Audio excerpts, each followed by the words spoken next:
नाही, PN park हे चुकीचंच आहे. कारण पार्किंगची गाड्या जर कंपनीतून इतक्या येत असतील तर पार्किंगची व्यवस्था महापालिकेने केली पाहिजे. टॅक्स भरतो तुम्ही, गाडींचा टॅक्स भरतोय आणि सगळेच मालक पार्किंगचे पैसे देतात असं नाही आहे. आणि ड्रायव्हर म्हणजे हा 7-8 हजारामध्ये काम करणारा माणूस, त्याला पार्किंगचे पैसे देणं परवडत नाही. आणि ही व्यवस्था एकतर महापालिकेने केली पाहिजे किंवा मग गाड्या ज्या बाहेर येतात त्याच्यावर तरी कंट्रोल पालिकेने ठेवलं पाहिजे. थँक्यू. काका बोलता का? काका, पुण्यात पेन पार्कला आता पुणे महापालिका पैसे घेणार आहे, काय वाटतं तुम्हाला? आणि एकतर जागा कमी आहेत पुण्यात, त्या ठिकाणी पेन पार्कला पैसे घेतात बघा साहेब, पैसे रिजनेबल पाहिजे तुमचे. काय खस्ता जे पीएमचे जे पार्किंग आहेत त्या पार्किंगला कोणी कुठले पैसे घेतात, कधी पैसे घेतात ते लोक नियमान पैसे घेत नाही. आणि पावतीला कधी तुम्हाला दिवसाचे पाहिजे फिक्स. आता कुठला किती कोण किती घेते पैसे. महापालिकेने काही सोय करायला पाहिजे.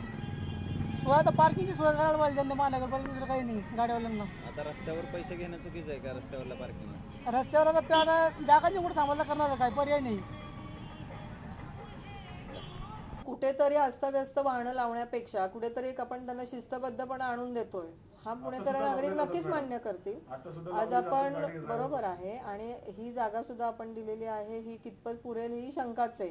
तर सर्वात महत्त्वाचं म्हणजे पुणेकरांनी ही मान्यता घेण्यापूर्वी आपण जर असा एक निर्णय घेतला की आपण सार्वजनिक वाहतूक व्यवस्था, बस आहे आपल्याकडे, किंवा जर का 4-5 जण एकत्र जात असतील तर त्यांनी एकाच वाहनाचा वापर करणं, किंवा एक गाडी काढली तर त्याच्यामध्ये 2 जण व्यवस्थित शेजारचे असतील, किंवा आपली कामं आहेत ती सामूहिक वाहनाने हे करून जर प्रवास केला आपण, तर बऱ्यापैकी मला वाटतं हा जो वाहतूक पार्किंगचा जो ताण आहे हा कमी होईल.